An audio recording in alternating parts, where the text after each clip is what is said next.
abwaan Soomaaliyeed ayaa waa hore laga hayay dayaxa la kala duubaya iyo dirirka awleed isagoo markaas ku canaananayo nolosha Soomaalida ay ku jirtay iyo heerka ilbaxnimada ay ka tagneed iyo adduunyada kale meelaha ay igsanayaan. marka aan leenahay isbedelku waa dareen dabiici ah oo uu aadamuhu ka siman yahay. aadamuhu waa mid goor kasta doona sarreyn, magac iyo meeqam sare. dadkuna waa saddex qayb: ruux ishelay, ruux israadinaya, iyo sidoo kale ruux ishelay oo ishagila.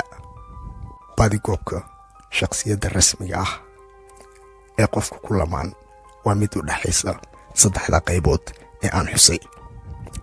isbedelka shakhsigu wuxuu ka bilowdaa inuu marka hore isagu isbarto. marka uu qofka waqti geliyo naftiisa si uu isu barto, wuxuu daaha ka qaadaa awoodihiisa qarsoon iyo sidoo kale hibada uu eebbe ku manaysay. allah subxaanahu wa tacaala dunida ma keeno addoon aan lahayn awood uu isaga caabiyo halganka nolosha iyo hibadii uu noloshiisa ku meel marin lahaa. waad leedahay awooddii aad ku gaari lahayd nolosha meesha aad ka higtan.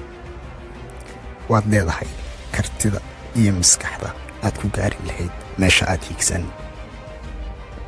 way kugu jirtaa dhiiranaantii aad ku gaari lahayd.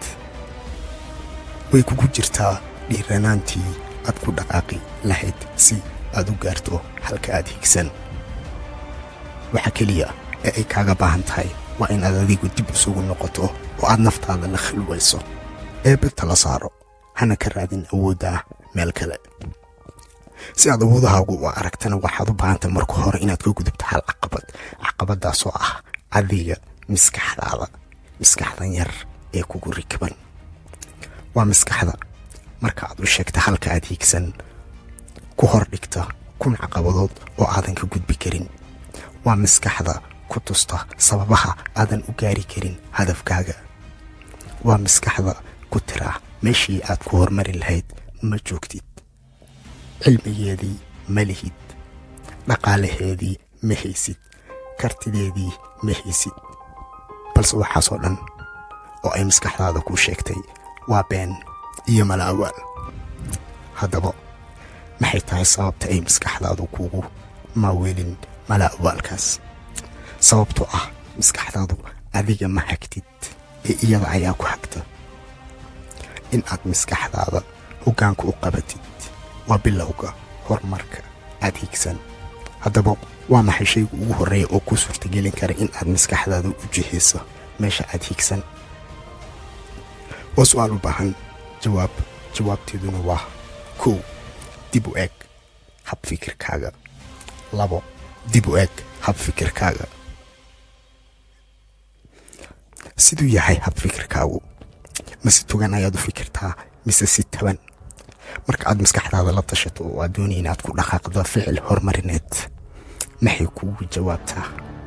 ma si togan mise si taban? jawaabaha ay maskaxdaada ku siin kuwee badan? ma waxaa badan kuwa togan mise kuwa taban? si taban markaad u fikiri, mar weliba maskaxdaadu waa mid aragta caqabadaha ku hortaagan.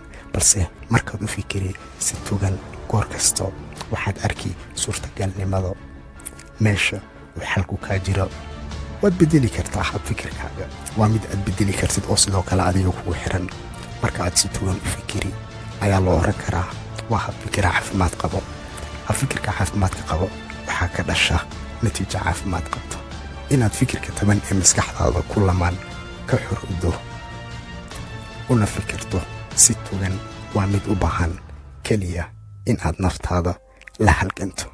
isbedelka ugu muhiimsan ee sidoo kale shakhsigu ku tallaabsado waa in uu bedelo sida uu wax u arka iyo sidoo kale sawirka uu ka haysta dunida uu ku nool yahay.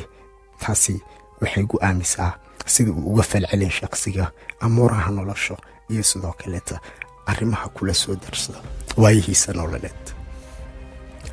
dabuubta hadalka oo kooban: barbilowga isbedelka waa inaad marka hore ka xorowdaa maskaxda yar ee kugu lamaan go'aamada iyo doorashooyinka aad maanta qaadid waxay noqon doonaan kuwa saameyn ku yeesha noloshaada abid.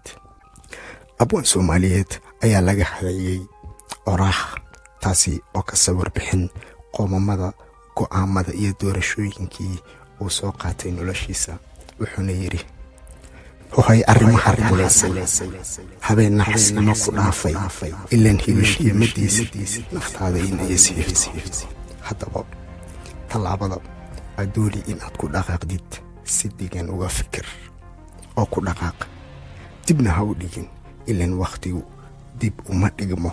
cimrigaaguna sidoo kaleeto jiritaanka aadamaha iyo sidoo kale in badan oo inaga mid ah lugooyo ay kabashadeedu adag tahay waxa uu horseeday ereyga maalin uun. marka in uu qofka ficilka uu ku dhaqaaqi rabo uu mar waliba uu ku xiro marxalad uu ku xiro marxaladaha noloshana mar waliba ma dhammaadaan. marxaladuhu waa kuwa taagan. haddii aad adigana sidoo kaleeto jawigaas ay tahay run ahaantii waan dareemi karaa xanuunka ay leedahay in uu qofka marxalad ku xiro wax waliba uu sameyn lahaa. caqabadahana sidoo kaleeto uu u sababeeya markaas waxyaabo uusan qaban karin oo gacantiisa aanan ku jirin, balse lugooyo ka weyn ma jirto. waa mid loo baahan yahay midaasna adiga inaad la halgantid. anigana mid aan kuu sheegaa waxay tahay maalin uun ayaan samayn doonaa. haddii aad leedahay waxaan kuu sheegayaa in aysan jirin maalin la dhahaa maalin uun. sodaad waad samayn kartaa waadna awooddaa.